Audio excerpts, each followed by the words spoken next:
Welcome to the Tournament Poker Edge podcast, brought to you by TournamentPokerEdge.com, the only podcast dedicated exclusively to poker tournament strategy. Now here's your host, Clayton Fletcher. Hello once again, everybody, and welcome to the Tournament Poker Edge podcast, sponsored by Jaka Coaching, where you can save 20% off our 2026 WSOP prep course using the promo code TPE. My name is Clayton Fletcher, and I am your host here in safe, socialist New York City. Happy as always to be bringing you yet another episode of the world's longest running poker strategy podcast. Great conversation last week with my guys, Alex Fitzgerald and Topher Goggin. I hope you guys enjoyed listening to it as much as we enjoyed recording it, and check out their book as well. We'll review the hand that Alex Fitzgerald brought in just a minute, but first I have some unfinished business from 2 weeks ago. There was a bit of a cliffhanger. You may recall I had to record before I played day 2 of that $400 circuit event out in Lake Tahoe. You may recall I returned for day 2. I was 9th in chips with like 50 players remaining and $28,000 for first place. And I got involved right away on day 2, maybe 20 minutes into day 2. I had like 40 big blinds. I opened from middle position with pocket queens, and I'd already opened several pots. I was just being dealt good hands. Like I had ace king, I raised and took it. I had ace jack, flopped an ace and took it on the flop. I was winning a lot of hands early on, and it looked like I might be trying to, be the big stack bully at my table. There was one player at my table. His name was Michael. He had me covered, and the blinds had just gone up. I had like 40, 45 big blinds, and I raised it with pocket queens. And then an older guy who really didn't know what was going on called from the hijack. And then on the button, this Michael guy who actually had me covered by a couple 100,000. I had like 500,000 and he had like maybe 700,000, and he 3-bet pretty big, and the action folds back to me. Now, with 40 big blinds, I think this is a pretty easy shove.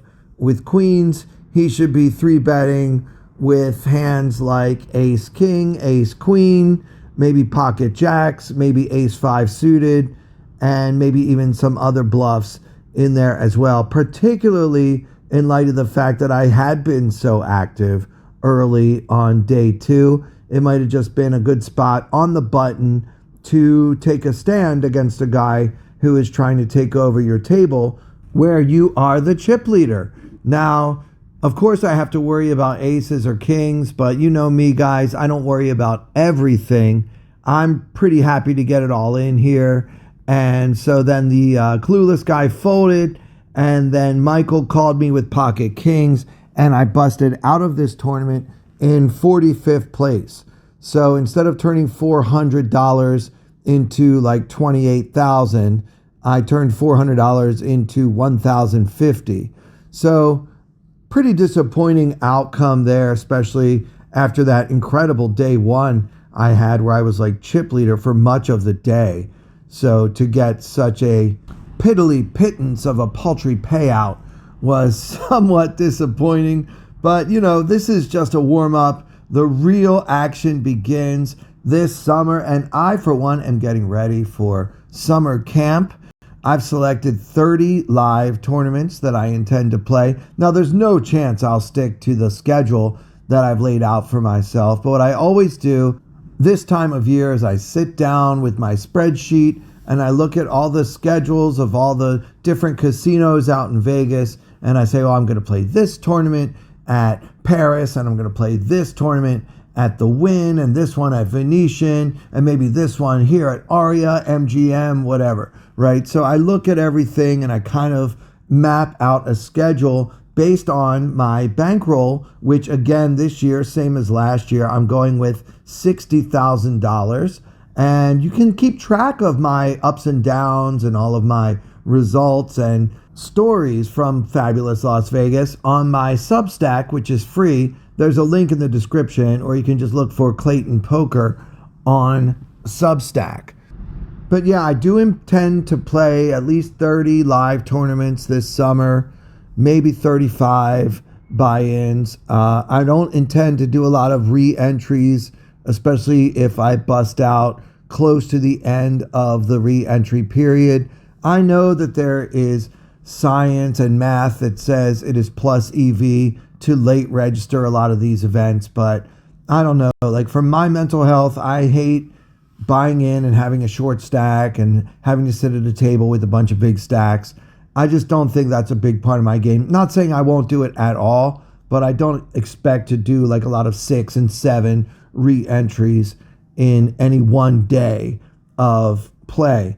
I also expect to play about 30 online events and at least 50 hours of cash. So I'm really looking to get in the mix this summer. I'm trying to get ready for that, and I want to have the best possible chance of success. So I'm making sure my game is sharper than ever. And one thing that's really helping me a lot is Jaka coaching. I mentioned WSOP prep. It's basically a curriculum on there that was hand curated by Faraz Jaka himself. So it's a series of short videos of what Jaka feels are the most important learnings to have success in the summer of poker. Topics like playing from out of the big blind, key ICM spots, final table spots, and specific strategies for lower buy-in, like below $3,000 tournaments that you might play this summer. So if you're like me, you like having that structured curriculum, little sound bites, 20 to 30 minute lessons, not have to sit there all day long and try to learn 800 things all at once. I mean, these guys really get that not everyone has all day and all night to work on their poker game. So they prioritize, these are the most important takeaways and what will help you succeed now. And then there are quizzes to make sure that you learned what you were supposed to learn from watching those 20 and 30 minute videos. So I really like it. I like the way it's set up. And of course, we all must agree that Faraz is the man. He's one of the all-time greatest MTT players in the world. And respectfully, I would say that his website does reflect that. And you guys can get a 7-day free trial if you want to try it out for yourself. And then you'll save 20%. But you got to use my link, jaka.poker/TPE. And that's your promo code as well, TPE. jaka.poker/TPE. In addition to studying with Faraz and the guys over there at Jaka Coaching, I'm doing lots of meditation and visualization. So what this means is I'm doing breath work and I'm trying to clear my mind. And then when I'm ready, I start picturing all the possible outcomes that can happen during the summer. And I did this last year, and I feel like it really helped me when things that I had sort of imagined happening and mentally and emotionally prepared for, when they did occur, it helped me kind of keep my stuff together and not go on tilt or lose my mind. Maybe one day I'll imagine moving on after losing a huge coin flip late in a tournament, already in the money. And then maybe I'll visualize the guy next to me won't shut up, and he's really loud, and he's very profane, and he's getting on my nerves, and how I'm going to deal with that. And then maybe the next day I'll picture something good, like making a final table with the chip lead and running over that table and collecting my first ever WSOP bracelet. You know, I'm just trying to prepare myself for the full range of outcomes that could possibly happen this summer, so that when I get there, I will feel as though I've already done it because I have visualized it so much. And this really helps me. I don't know if it would help you, but that is one of the key things I do. Also, you know, just exercise and trying to get lots of sleep and eating right and study. I am in full summer camp prep mode, and I really can't wait. I'm going to be flying out there on May 31st, and I'll be ready for so much action for 7 weeks of poker in the desert.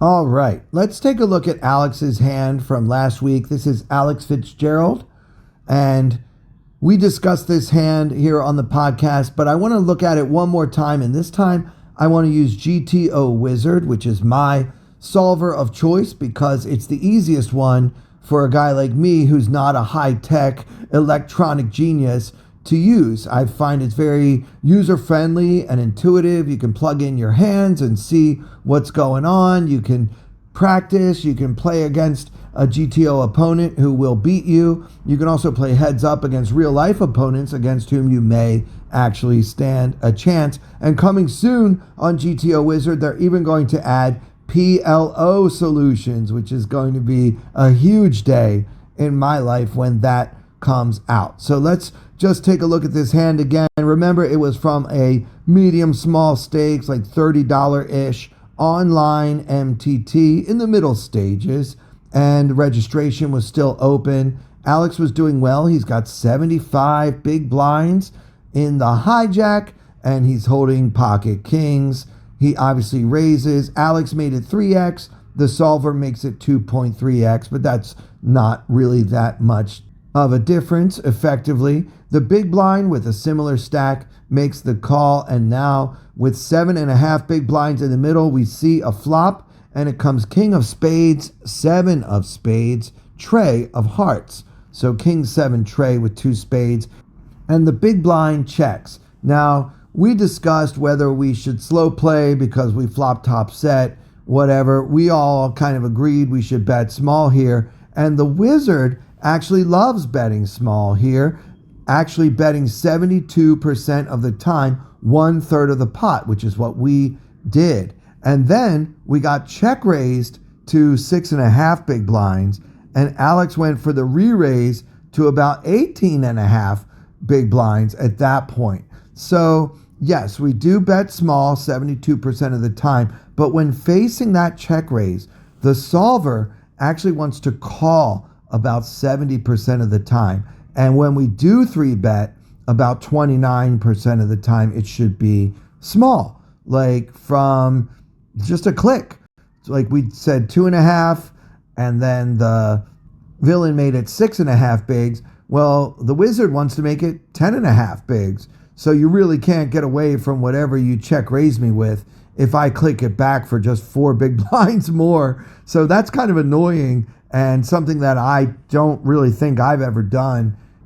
But maybe I should put that into my repertoire, as that's what the wizard wants to do when we don't just call. So we call 70% and 3-bet small 29%, which means about less than 1% of the time, actually, we do what Alex did. But technically speaking, it's not a mistake. It is GTO Wizard approved, but just barely, making it 18, 19 big blinds or whatever. So now the pot has 45 big blinds in it, and we've only got about 53 big blinds effective, and the turn comes the 9 of spades, completing the flush. Villain checks to Alex, and Alex bets 12.5 big blinds into the 45 big blind pot. And so let's see what the wizard says here. Well, actually, the solver wants to check it back with pocket kings 86% of the time.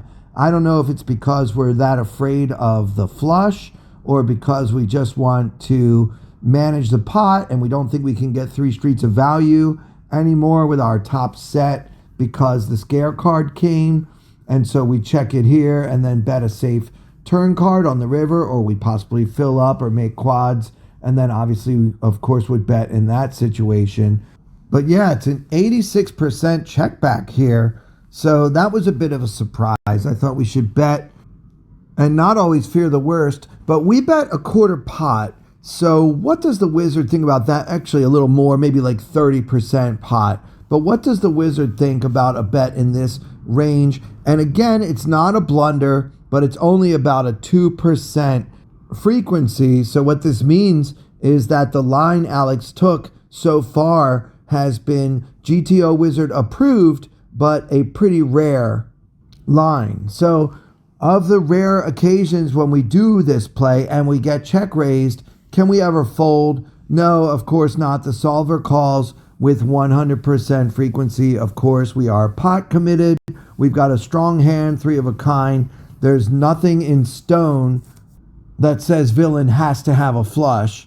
And as we now know from the real life example, this particular villain did not have a flush. He didn't have much of anything and was just kind of going crazy. And so fortunately for Alex, he did not throw his hand away and make some sort of heroic, terrible fold of 3 of a kind in this situation. And guys, if you want to play with GTO Wizard yourself, I've got a great deal for you. It's a 24-hour free trial offer, and then you'll save 10% off your first purchase if you use our affiliate link, which is gtowizard.com/p/TPE. All right, let's do one more hand. This is going to be a brand new hand that I haven't talked about here on the podcast before. It comes from the 2025 World Series of Poker Main Event, Day 5. Only about 400 players remaining in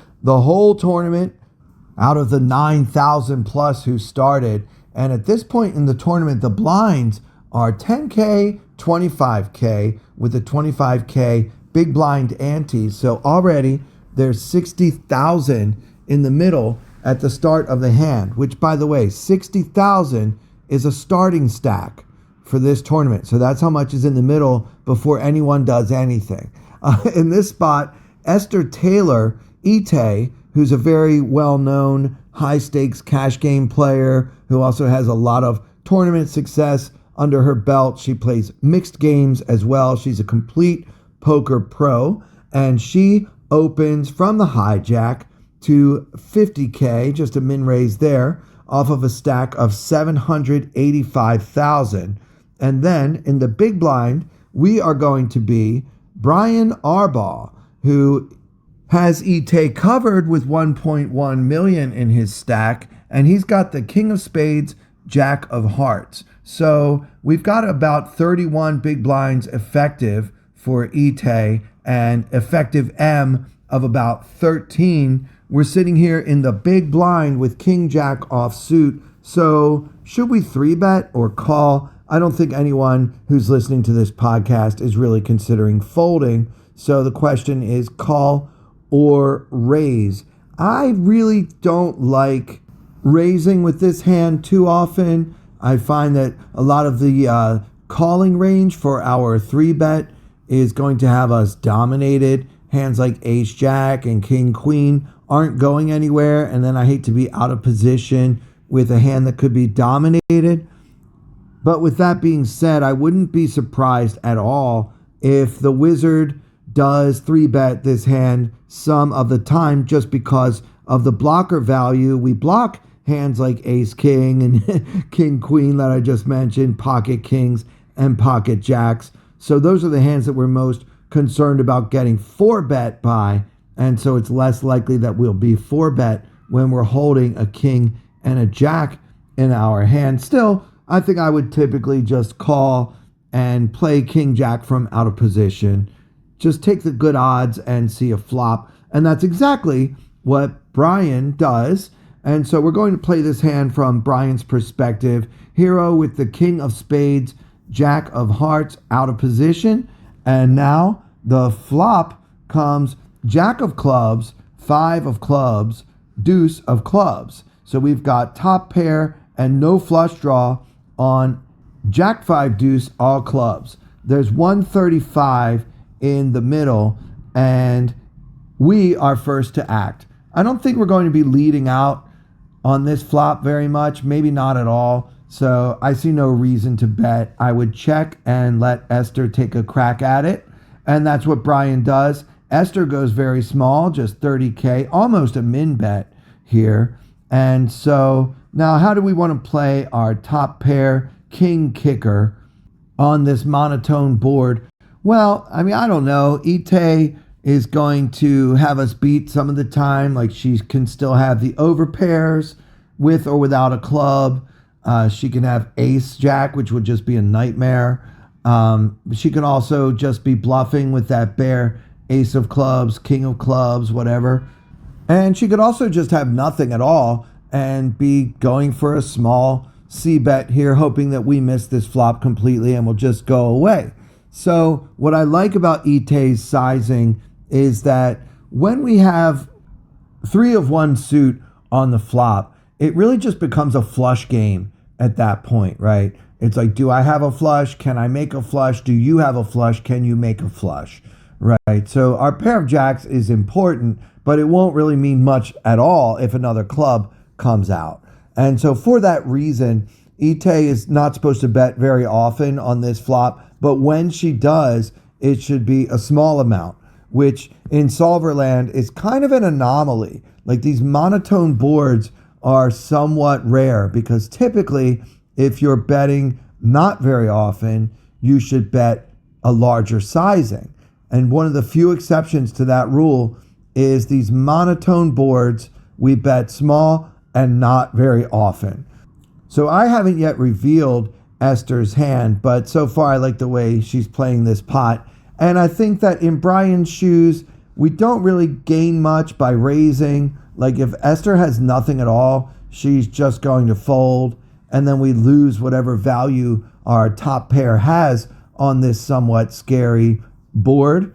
And then if she's got us beat, she's never folding a better hand than King Jack. So I think this should be a pure call, and that's what Brian does. So far, it feels to me like everybody's playing this hand well.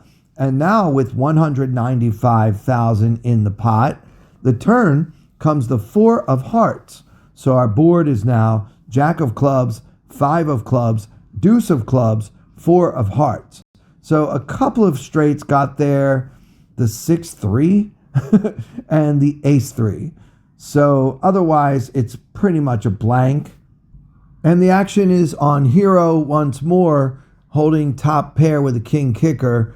And I don't know, I think there might be some value to leading out here, right? We protect our hand in the event that Esther has a flush draw. Like say she has a hand like king queen with the king of clubs, right? So now she's got a flush draw and a live queen to beat us with. So there might be some protection value in betting, maybe like half pot here from the big blind, maybe representing that we have a flush, maybe representing that we made a straight with ace-3 or 6-3, maybe 2 pair with 5-4 or what have you. But I think probably the standard play, if you will, would just be to check once again and see what Esther wants to do. And that's what Brian did once more. Hero checks, and now into a pot of 195,000, Ite bets 90K, so just about half the pot. And the action is once again on Brian with King Jack on Jack 5, Deuce 4 with 3 clubs. And we don't have a club. Brian makes the call. I really can't blame him for that, but I know what he's thinking. He wants to see a brick, and then he wants the river to go check, check. And now with 375,000 in the middle, the river comes the 10 of hearts for a final board of Jack of clubs, 5 of clubs, Deuce of clubs, 4 of hearts, 10 of hearts. Jack 5, Deuce 4, 10. Hero with King Jack, no flush. And what do you want to do now in Brian's shoes? I feel like if we check the turn, we should check the river and probably plan on check calling a reasonable sized bet. So Brian does check, and then Esther tanks for a little bit, and then basically does that almost all-in thing where you leave one chip behind. She's got 610,000 in her stack. Remember, the pot is only 375. Esther goes almost all in for 595, leaving just one 25K chip behind. And Brian is absolutely sick at this point. You know, he's flop top pair. He check called twice, and now he's facing a big over bet on the river. like 1.7 times the pot or something like that here on the end. And it's just brutal to be in this situation. We've all been there. It's like if I call, I'm going to have like 240K left. I'm going to have like 10 big blinds left if I call and lose. But if I win, I'm going to have a pretty big stack here late on day 5. So what to do? I mean, you know, the solver work that we do kind of makes you think, well, if I don't call with this hand, then I don't have enough calls to bluff catch. And Esther is obviously capable of bluffing here. Is my pair of jacks good this often? Like with this bet sizing, we have to be good like over 60% of the time when we call just to break even. Is Esther really risking her whole tournament on the fact that I'm not slow playing a big hand here? I don't know, but the problem for Brian is she is capable of just that. So this is a big decision and a very tough one, obviously, for Brian Arbaugh, who eventually makes the call and then gets the bad news that Esther Taylor had flopped a flush with the ace of clubs, 6 of clubs. So she flopped the nuts and got 3 streets of value for almost a full double up through Brian Arbaugh with 400 players remaining in the 2025 World Series of Poker main event. And that'll do it for this episode. Guys, if you haven't subscribed to our YouTube channel yet, I'd really appreciate you doing so. Just go on YouTube, look for Clayton Comic, and you'll see all the episodes of the Tournament Poker Edge podcast with visuals. And that's something you can do right now for free that helps this channel a ton. And for everyone here at Tournament Poker Edge, I'm Clayton Fletcher. Thank you so much for listening. I wanna hold them like they do in Texas plays. Fold them, let them hit me, raise it, baby, stay with